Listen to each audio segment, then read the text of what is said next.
everyone, and welcome to the new episode of Nature.chad. This one is with my great friend Thomas, Letters from the Ruins. If you've been here for a while, you'll know that he's been on the show on episode 5, which is exactly 2 years ago now. So that was great, but I think this conversation is even better. This episode is actually part 1, because we recorded this content in the past 2 days. This is the third day that I'm recording this and editing it, but yeah, 2 episodes, and they are very different, so they are separate episodes. This one is about religion, about faith, about philosophy, about king that happened now in England, and many of these interesting topics that I believe are very important. Like, just for me, this episode was insanely valuable, just to hear these things that you can easily forget. Absolutely must listen episode, if I can say so myself. And the second episode is also very, very great. It is about nutrition, about training, about the things that we learned in the past 2 years, about parasites, about supplements, all those things that we maybe cannot really talk about on Instagram because the size of the content doesn't allow us, but we can talk about it freely here. So just so many great conversations.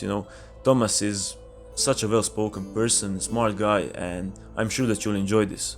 So that's it for me. Enjoy the talk, and yeah, I'll see you soon. Well, hello Thomas. It's been a long time, 2 years, but we're finally back, man.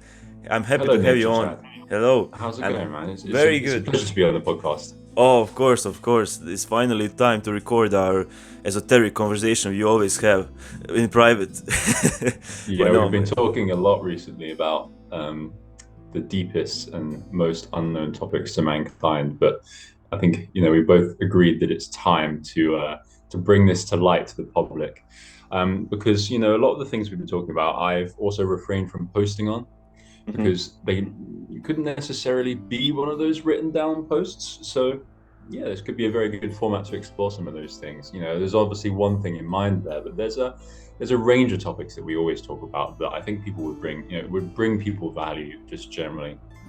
We always talk about fitness. We update each other with fitness because we're obsessed with it. So, I think a Ridiculous. lot of people care about fitness in our sphere. It's one of the reasons they got into it. But there's many other topics as well. So I'm excited to explore some of them in this Oh podcast. Yeah, for man, sure. absolutely, absolutely. Like I said, it's been a long time, and my episode with you is probably my favorite. Like, it's just the conversation, the topics, that we talked about so many things, and I'm sure this one will be even better. Yeah. So I think I will start off with asking you about what just happened in the UK. You got a king after a long time, and you got a king. Tell me, what does this mean to you? Like, this whole process, this whole, I guess, thing of having a king in the country. Yeah.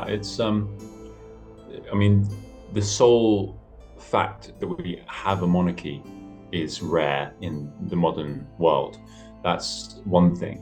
But the other thing is that we haven't actually had any political upheaval in this country in a violent way since the 1600s, which was the English Revolution, when the king had to reinstate himself after Parliament for many months under Oliver Cromwell, essentially declared self-rule, and we became a republic for a short period of time. Well, actually, Oliver Cromwell was king, but regardless, by the by, this country has remained fairly conservative through the French Revolution, the American Revolution, the 1848 revolutions across Europe, when every monarch was challenged and parliaments were given more power.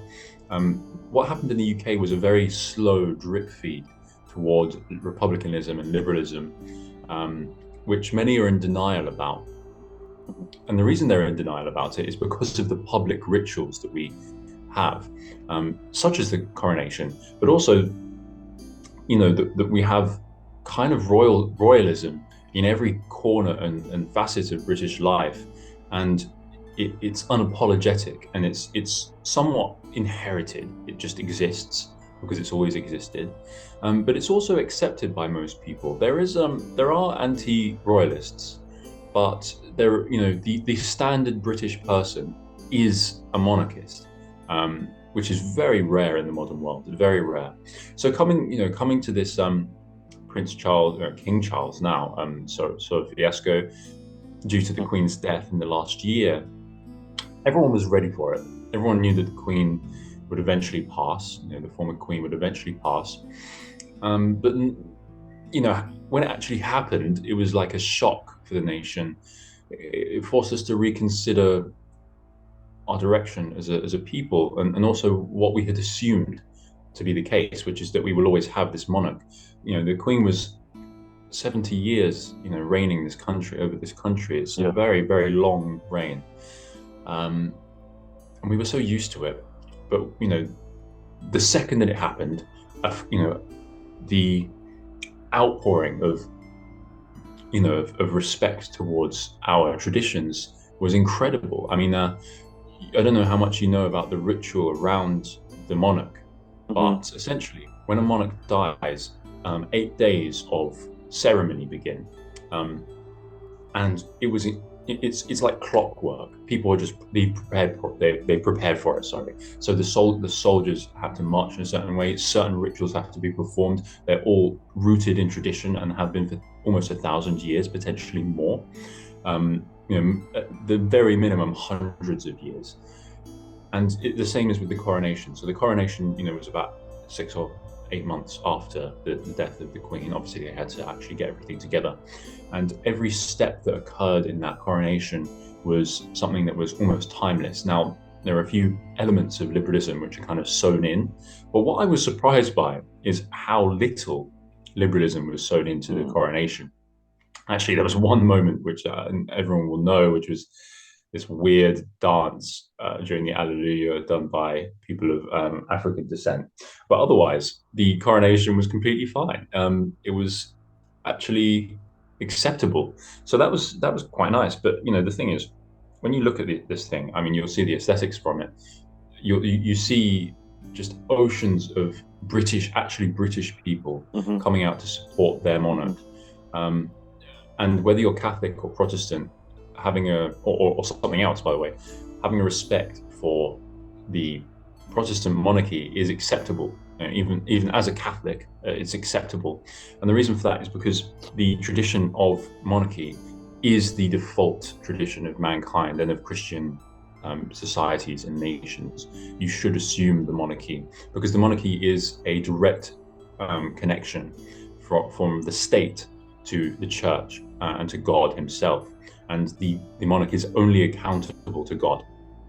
And so as British citizens, we have to swear allegiance. We should swear allegiance to our king, and we should desire to, because regardless of the life of the king or the controversies that he has been part of, he knows those controversies. He knows his problems because he has laid them down before God himself.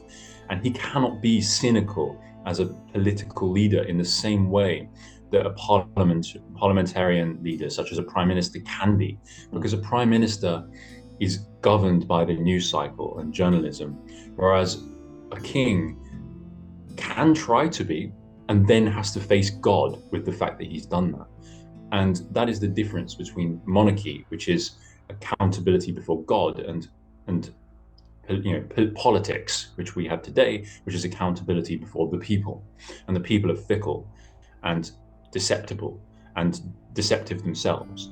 And that stark difference is something that must be considered. Either way, I have certain problems with Charles. I guess I have historical problems with Charles. I think many people do.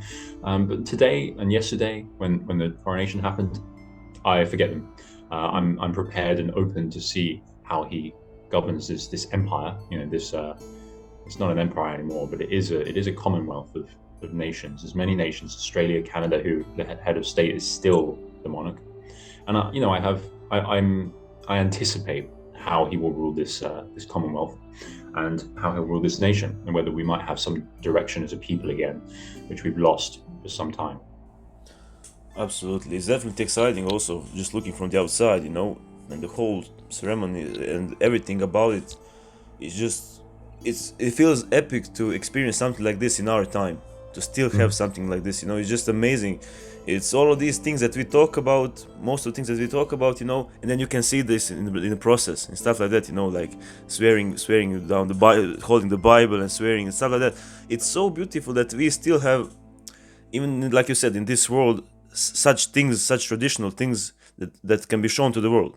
Even though, like, when I read comments and stuff like that, more and more people are like, why do we need this? Like, why do we need the king? This is all stuff like that. But it just, for me, it felt like powerful that it's still going on, even though it has nothing to do with me personally. But still, like, I loved to see it. But Yeah. yeah, On that, actually, if you'd allow me to add a point of there, course, just briefly, I know I'll be talking for 89% of this podcast, but no, I'll try and keep it down a bit. Just thinking about that, any criticism you have of this tradition, you can have them privately, but just realize if you actively and openly desire for this tradition to be sunk down, because it's not perfect, or it has it has issues, or maybe it's not in line with Catholicism, for example. It actually is historically. It's just that certain words have been changed since the Protestant Reformation, within the coronation. What we're not talking about a perfect thing versus what happened yesterday. We're talking about what would happen if we didn't have that coronation. Well, it would all be destroyed. Every single soldier there would be just some guy, who has a normal job and doesn't do this. There would be no beauty. It would be replaced by, like, just, sorry, I can't quite articulate how. What you're comparing what happened yesterday to, because you're not comparing it to some other tradition or some other thing. You're comparing this tradition that exists in the real world and has done for hundreds, more than 1,000 years. You're comparing it to just nothing. There would have been nothing. A person would have died. There would have been a funeral, which was private within a family, and then that would have been it. And that happens every day. Your family has funerals, and you go to them, and that's really important for you. But there's nothing transcendent for a nation about that. And as a nation, without this, when a president dies in America, it's like, okay, oh well, let's remember them. Let's write a few news articles about them. Yeah, they were good, or maybe they were bad, and that's it. And then you move on. But in England, we have an actual transcendent monarch who has devoted themselves to the nation and their lives to the nation and to God, by the way, as I say. And what we have there is something which touches and scratches upon the ancient world, which we've mostly destroyed at this point. And it cannot be understated that this is one of the last national traditions which is actually alive in the modern world. There is almost nothing. And the reason for that is because as soon as you criticize and try to denigrate whatever traditions you have, you replace it with just a vacuum of nothing.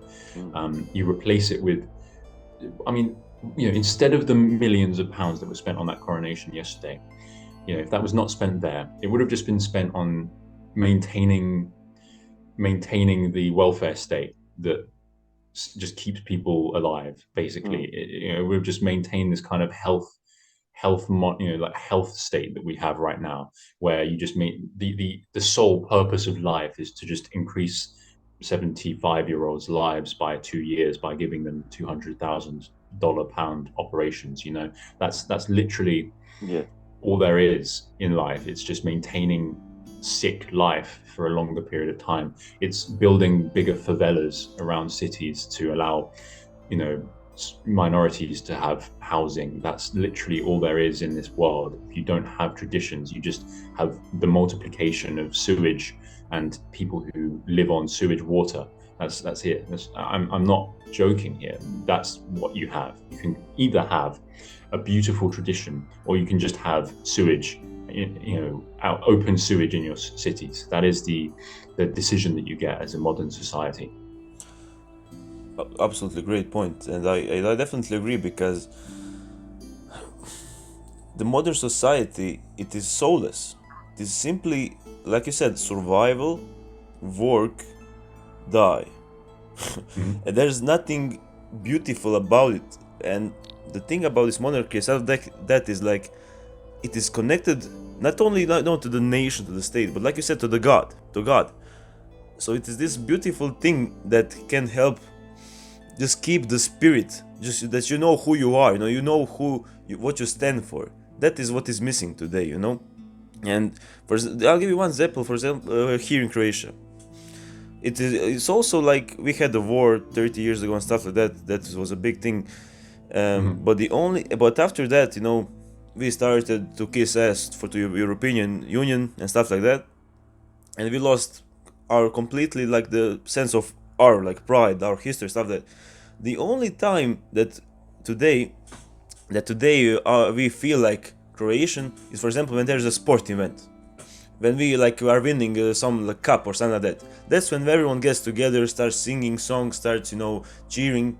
But other than that, nothing. It is like you said, soulless. Like I said, soulless.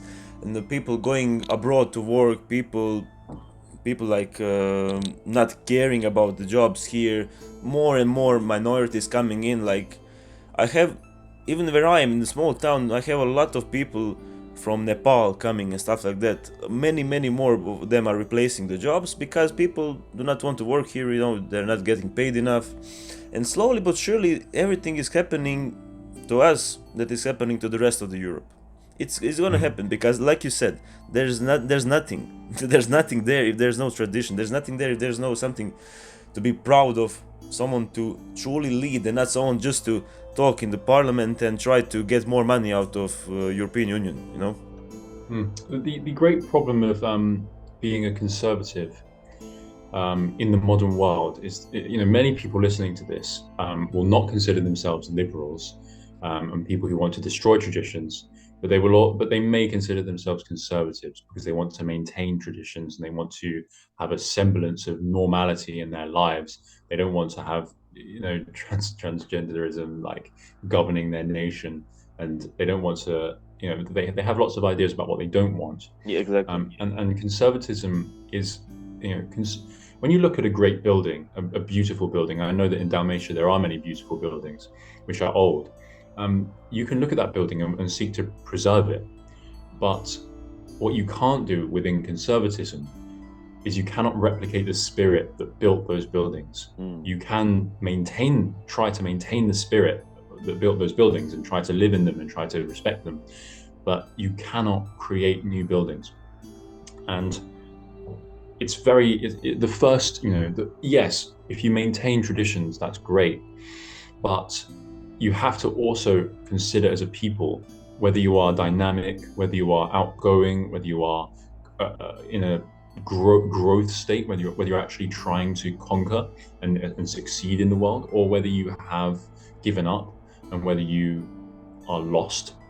And I think many nations have just become lost, and they are, because they've destroyed all their traditions, they just do not have any means of considering where they are and who they are. The only thing that they refer to is their office job and their whatever's going on in their lives. And the highest ideal of a man is to have a family, which is great, having a family and raising the family and having grandchildren. But it's actually a lot harder to justify that as a man Mm. when you don't know what you're doing it for, if there's nothing else to do it for other than just to continue the consumer life Yeah, and to men have your get children depressed. also have They get jobs. very depressed and sad because they think this is it, and then they're like, well, what is above it? Like I am now Yeah. doing my job. I am having these kids that don't listen to me. A wife that is like Hmm. going around. Stuff that this is. I know people here that are like this even in Eastern Europe, and I can just imagine how Yeah. it is worse, in the other Yeah, parts. I mean, nations today need you to breed, because if you don't breed, then they'll just have to, have more immigration. It's just, they need people to fuel their economies, Mm. and so your highest ideal in life is to have children so that the economy can continue to be run efficiently, and that's why you need to have children according to the modern world. That's not a reason that justifies for men the desire to have children and the desire to continue their nation. Is just to run an economy. It's not an inspiring idea. So, what do you think are the reasons for someone to have a family? In today's world, what are some things that we men, especially, need in life for us to feel fulfilled? I mean, this this can be a very long answer, but let's try to keep it short. Well, in a story, when you read history, especially about your own nation and your ancestors, Hmm. you are reading about yourself primarily. And the reason for that is because if you see history as a book, all of history is a book, all of your ancestors is a book. Um, you are the final page of the Mm. book, necessarily. Even if the last thing you read about in history was something that happened before you were born, the people that had the children in that last page are created you, and you are the final chain link in the chain, if you see it like that. And so, if you see the modern world as completely depraved as it is, and something you would not want to see for your children, um, then you've given up, and the book ends and the story ends, and you are the final page, and Mm. that's it. But I think that history is primarily blood, and I also think that you know yes, land is important, but the reason that the land of your ancestors is important is because those people cultivated that land and Mm. built things on it and led it, and did things to it and managed their nations within it. But the primary thing is the people, is the blood that managed it and ruled it, and you are literally that blood. By definition of having blood, you have blood of people. And if you just consider for a second that your ancestors did the things you read about in history, you realize that you are capable of the same things That's a by big definition of point. That's being. a big Yeah, point because a lot of people just read them as stories and not something that yeah. actually happened. Like those are real events, real people that breathe the same air as you, seen the world as you, just in the past. That's a big point that people don't really consider. Yeah, it's real, and it's, a lot of it actually happened.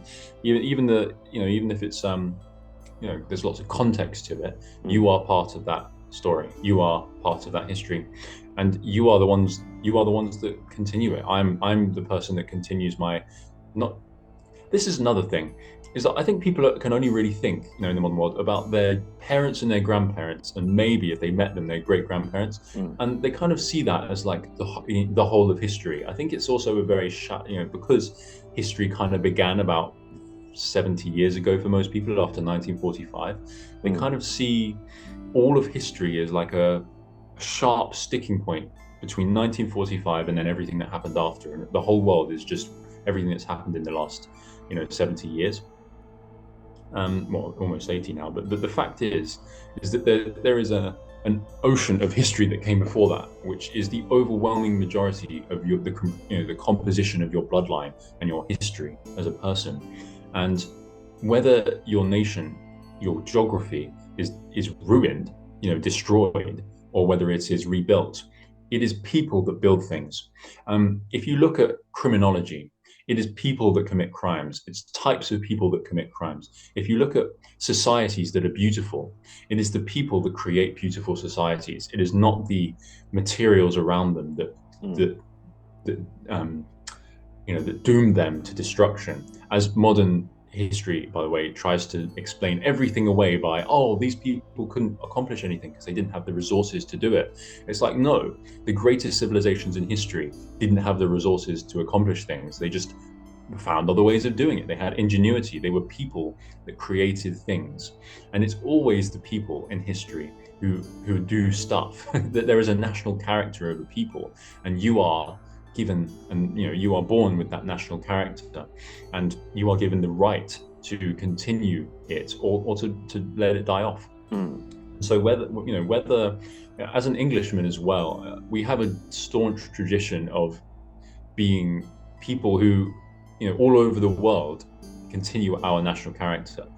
Obviously, America, the founding people are British. Canada, Australia, there are many colonies in which British people are, comprise a huge amount of people. Now, there are many other European peoples who are like this as well.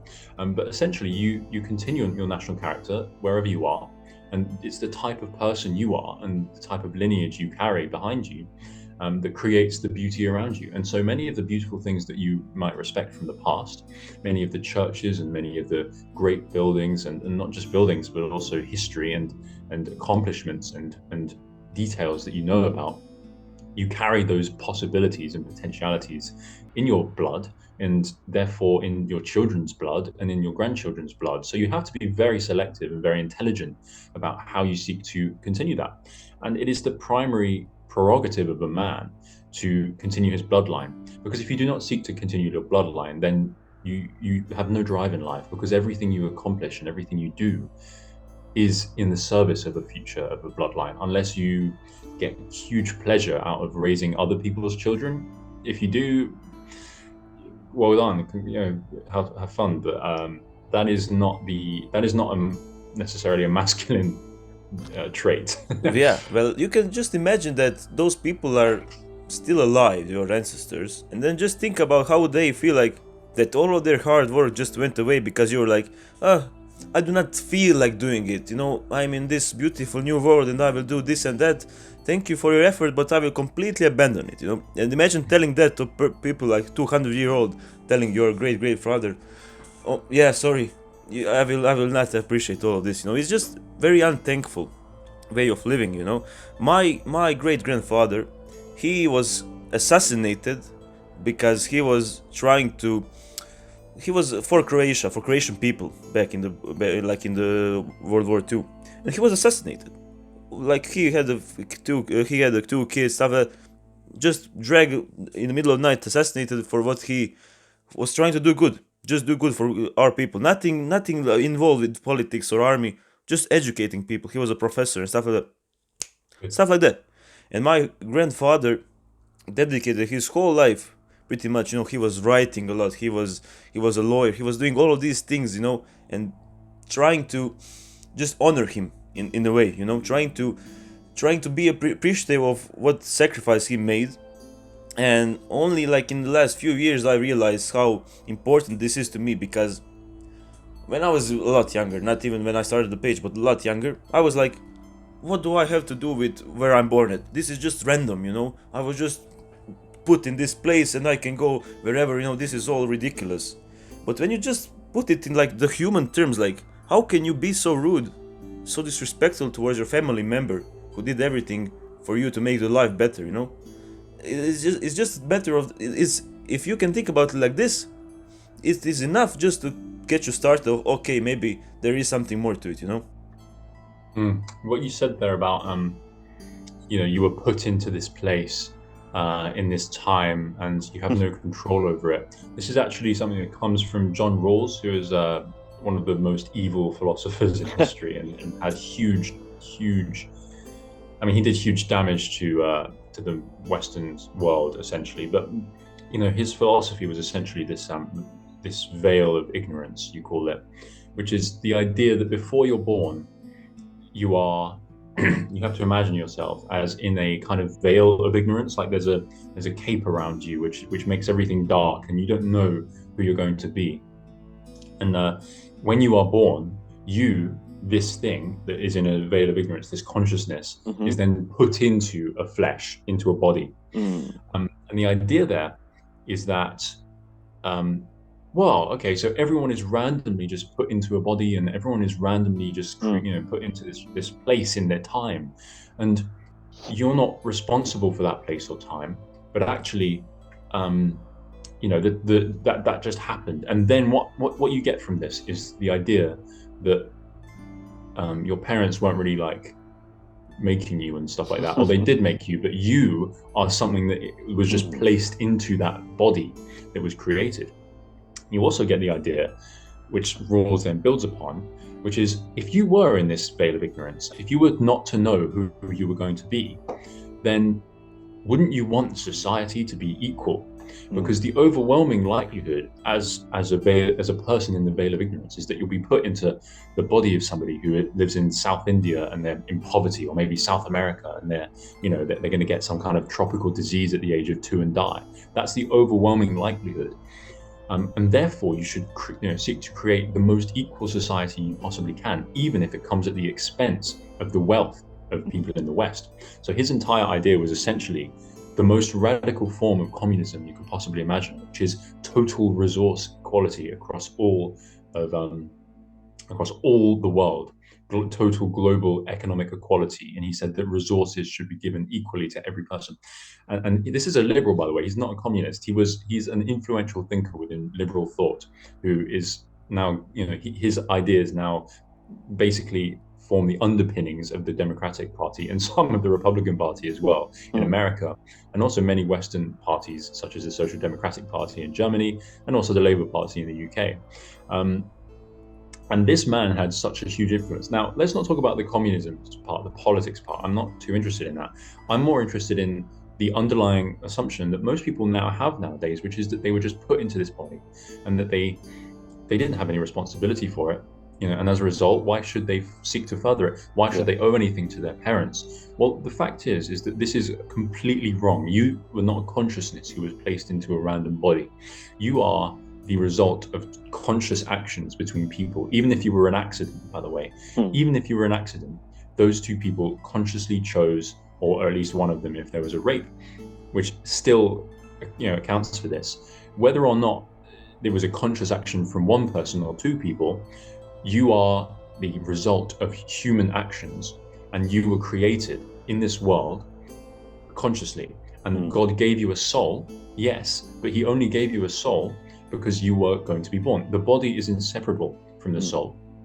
Great. So when the body was created, you were created. Now, slightly building upon that, that means that you are not some consciousness which is ahistorical and ageographical. You actually are the direct creation.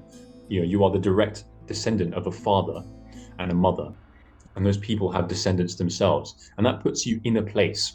And that means that you cannot think about, oh, well, if I was someone else, then no, you are yourself, and you are the person that you're within, and you have to accept that, and you have to accept that you have responsibilities as a result of the fact that you were placed into this. One of the things that people think like this is because they try to think they're above God. They think that there's something above all of these things, that they're smarter, that there's bigger spirituality, stuff like that, and that this world is separated by that we are for what just this.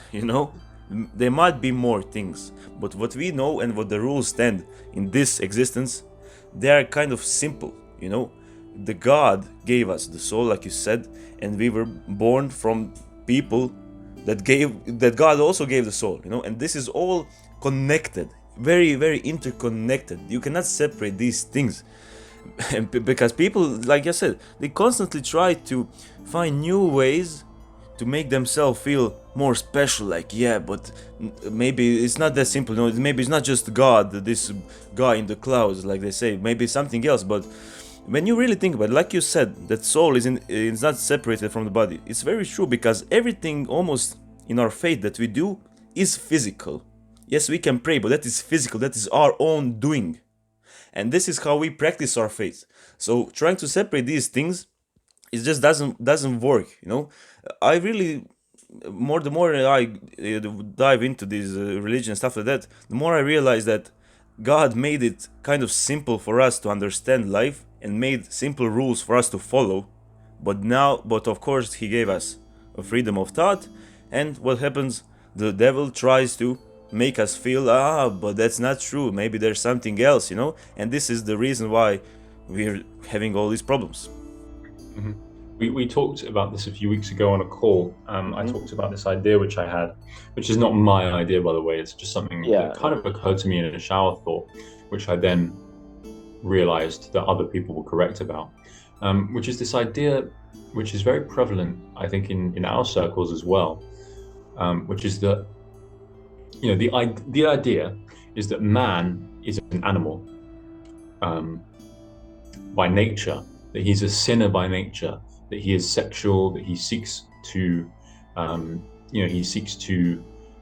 basically, he's hungry, so he eats, he's horny, so he has sex, and all these things. And then God comes and we suppress our nature so that we can follow God. And I think this is, many Christians believe this, by the way. Absolutely. Many Christians believe this, I'd which say is that most. I would, yeah, in the modern world, most Christians believe this, which is that essentially man is an animal. He is depraved. He is sinful, and and then God comes, and we have to suppress our nature, and we have to, follow Him. Now, this is actually one of the most flawed ideas that we could possibly have about the world, because it is actually not Christian. It's not Christian. Now, it's certainly true that we're born with sin. That's true, and that there is sin in our world from birth. Now, some people could debate that and say, no, we are not sinful by birth, but we can become sinful. Regardless, I don't need that. That's not relevant to this. What is relevant is that humans are not animals. We're not just base naturalistic animals with desires that we follow before God. No, we are actually pure created beings who are tempted and are distracted and then act like animals. It's because we are distracted from our nature. The true nature of man is to be like close to God, is to be in the Garden of Eden. And it is only sin, it is only Satan at every time that turns our head from that and turns us into an animal. And the idea that humans are naturally animals is completely wrong. When you have a desire that is counter to God, you know that it's wrong in your very nature. It's not because of what your parents told you or because of what society told you. You know it's wrong. You can feel God, and you tell yourself, I don't care what God says here. I've done this. I'm a sinner. I've seen this to myself every day. I'll see it. God will say, don't do this, and I'll say, I don't care. I'm going to do it anyway, and He won't mind, right? There's many rationalizations that you make So and I many. make for myself as to why it's okay to sin. But the fact is that I am not naturally an animal, and and this is something that many pagans will be listening to this. I'm sorry, pagans, but many pagans will say that we restrict ourselves and our nature as people because we follow God, and we actually hold ourselves back from what we're Mm, capable of because we follow God, and the Christian God specifically. And that's not true. We actually, when we so the point I'm getting at here, which is I think really beautiful and many people will find amazing, is essentially that your own self-control is not restricting yourself from being an animal. It is self-actualization. mm, When you resist an urge that Satan pushes towards you, you are at liberty. When you prevent yourself from making a sinful mistake, you are giving yourself liberty. True liberty is the ability to resist and hold yourself from things that control you, that seek to control you. When an animal sees its prey, it will chase after the prey. When an animal sees a delicious meal, it will just eat the meal without any restraint, without any self-control. And your ability to hold yourself back from doing that is self-control, is the ability to actualize yourself. And that is the most important thing, is that you don't simply have these natural desires that occur to you. You are given those desires by Satan, and your ability to resist them is your liberty. And so, yeah, liberty is not the ability to, many in the modern world, liberty is conceived of as the right to do whatever you want. And you have the right to do whatever you want, whether there's a liberty to do it or not. The question is whether you should do it. And that is your self-control. And that is your liberty. It's genuinely whether you can resist those very instinctual sort of non-Christian desires that come to you all the time. And so, yeah, what I believe in is self-actualization. And so, people who have these spiritual ideas, which you were talking about how we can put ourselves above God, well, they ultimately will see themselves as animals, and therefore they will follow their most carnal desires without self-control, and they will not be given genuine liberty over themselves. They will actually be controlled. oh yeah, absolutely, man. I remember like in the middle school when they were teaching us how the voice in the back of our head telling us not to do it is the voice of God. And for me, it was Back then, I was like, no, that's just my thoughts. The conscious, like that feeling doesn't. It's not something by God. It's just about us. Like our own thoughts. But now I actually truly believe that Yeah, the God does actually tell you things, and you know what you need to do or what you don't need to do. But like you said, you try to rationalize it. You try to find reasons why you can do something bad, and of course, that's the nature of this world. We will sin. But when I started making this shift in my head that the sin is a completely just the opposite path from God, everything started to make sense. And not only that, it was much easier to resist, and it is much more fulfilling because you're not like just constantly suffering and being like, oh, this is hard, I am not free, like you said, I'm not in this liberation state. No, I'm feeling empowered because I know who I am fighting against, and I know that I'm on the right path. So for me, like you said, it's just more self-actualization, more empowering, more just bettering. It is the final connection that I made between, like we said, self-improvement, stuff like that, and God. It just completely came together into this beautiful thing. And since I started thinking like this, obviously I get even more tested, but I'm also so much more powerful. Like in the last Yeah. even few weeks, man, I feel like I evolved, like I if I can say that, much more, because I realize these, again, simple things in life. It is not easy, but it's simple, and I find this so liberating in a sense. Yeah, what you just said about what you just said about the voice in your head, right? I think it's very easy to sin when you think of the voices in your head as God versus your natural self. Mm-hmm. Because if your desire, if the thing you want to do, the thing that's is bad, but the thing you want to do is just you, then it's forgivable, right? It's forgivable. It's like, oh yeah, I really want to do this, and God is being like, he's he's holding me back from doing something Uh-huh. that I want, that's natural and that I want to do. If you actually see the truth, which is that the things that God doesn't want you to do are you succumbing to a desire to Satan, you realize that every decision you make is either towards God or towards Satan. There is no natural animal that you're just being. And so, building upon that, when what does that mean? It means when you actually, you can make the excuse, oh, I only wanted to do that because it's just the natural, it's just the animal in me, the natural animal in me that wanted to do it. Um, no, you actually, that implies that you controlled it, that you were doing it, and that you had the ability to make that decision, and therefore it was a decision of liberty. And God was not liberty, because God was holding you back from your own decision.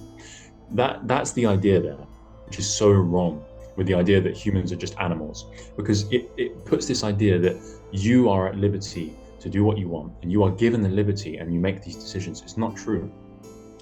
When you make those decisions which are against God, they are not your decisions. They are Satan's decisions. They are evil's decisions, the Antichrist decisions. Mm-hmm. And you are weakening yourself, and you are giving up your control.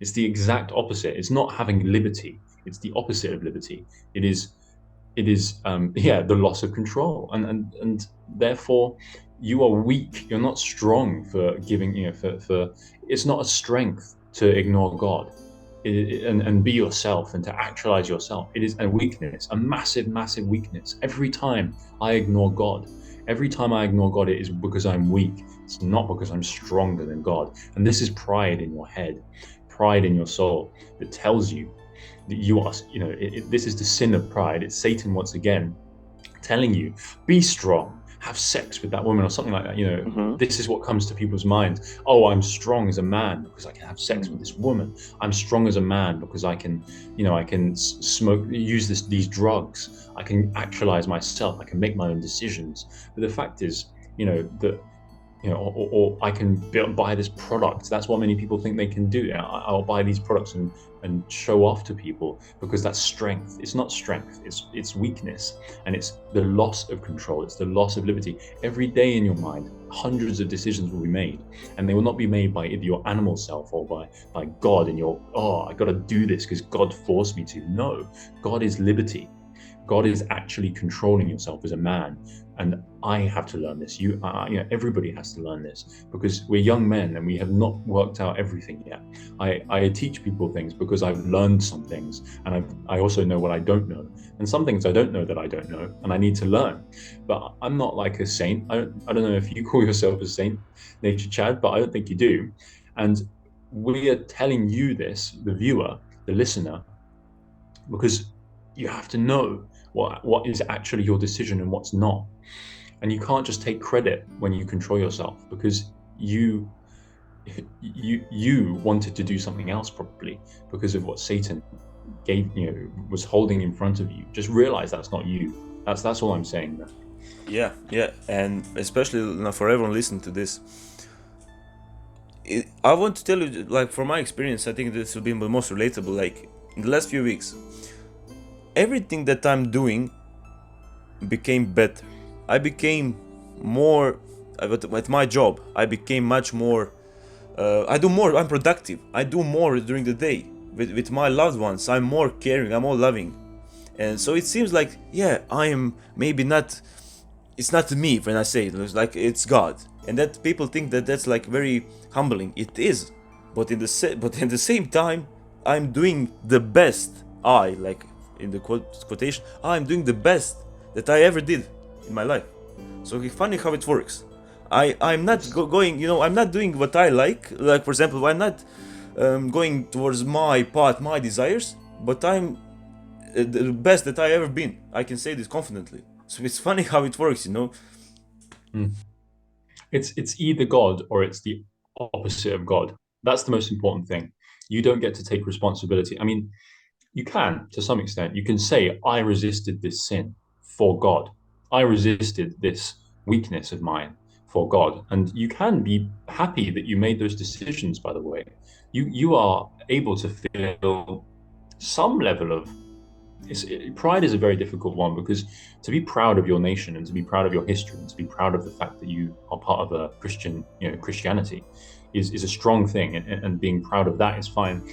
Pride is really negative when you exclude God from the equation there. Exactly. But when you resist a sin and you're strong, you can be proud of the fact that you resisted that sin, and you can take some responsibility for it. But you have to understand that when you resisted that, you weren't resisting your natural desire. Once again, you were resisting. It was either one decision, which was towards Satan, or the other decision, which was towards God, and you decided to choose God in that decision. You did not decide to be, to yourself, to govern yourself. And yeah, it's about governing yourself, really. Governing yourself is Christian, and controlling yourself is Christian. And if you want to be a strong man and a leader and somebody who's respected, you will ultimately follow God. That's necessary in this case. Yeah. It's necessary. And as you say, you will find yourself more productive when you follow God. You'll find that you have more liberty to actually pursue relationships that you desire and that bring you value. You will find that you bring yourself more value when you follow those decisions which he gives you, and he tells you are the right decisions. And you'll never feel better than when you're following God. Exactly. And for example, I know that for me, I guess, kind of coming out, you can say, and talking more about God, I know that I will lose some listeners. I will lose some followers because they get scared of God. But if anyone listening to this knows me and my journey so far, they know that everything that I'm doing and spreading to the world is trying to make people better, make people stronger. And if this is something that I realize that is the most powerful thing in the world, the most important thing, the only thing that matters, of course I'm going to talk about it. Even though I know that some people might turn away, but those that stay, those that actually try, convert back or convert, they will experience this power.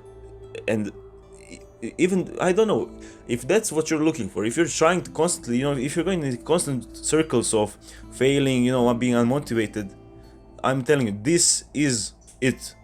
No, we can talk about philosophy, we can talk about these things, but this is it. Because if you have something that is so powerful, something, and everything roots from it, you cannot really fail at life. You will fail because everyone fails. Like, we are sinners, but you will become a completely different person. And for such a long time, man, I was afraid to lose who I am, to lose my, like we talked in private, by my mindset. But it completely just skyrocketed, and that's it. We are not separated, everything is connected. So absolutely amazing, man. Yeah, subsuming yourself to somebody else. I mean, I was a non-Christian, and I was a non-Christian for 20 plus years of my life, and I'm currently 23. Yeah, So I would say, in the grand scheme of things, I'm still pretty new to this. same. And during that time, I was also afraid that I would give me up for God. Mm-hmm. And that's once again this assumption, which I had underlying, which is that, it was me, the person, the animal, the human, all these things in my mind. And then it was me giving myself up to God. But that is simply not the reality. As I said again, there are only two decisions. There is not you, God, and Satan. There is you with God or you with Satan. And when you're with Satan, you are not in control of your actions. You only, in your mind, play a movie in which you are the protagonist. It's literally main character syndrome, that everybody will have, which is where they are the center of the universe. And when people actually look at you, when you think you're the center of the universe because you think that you are yourself, they actually don't see a main character. They see somebody who's weak. Even if they think you're cool at the time, they will forget you. Or after they say goodbye to you for a while, they'll forget you even exist. You will become nothing in their mind, and you will in that moment feel powerful and feel in control. And then as soon as you leave their lives, as soon as you leave somebody else's life, you will become nothing. You will not be remembered. And when you die, nobody will go. Or if they do go, they will forget you after 5 minutes. They will not remember you in that deep and serious way that you think you will be remembered as. And that's because you are not simply a person without God or Satan. You were a person with Satan, or you're a person with God.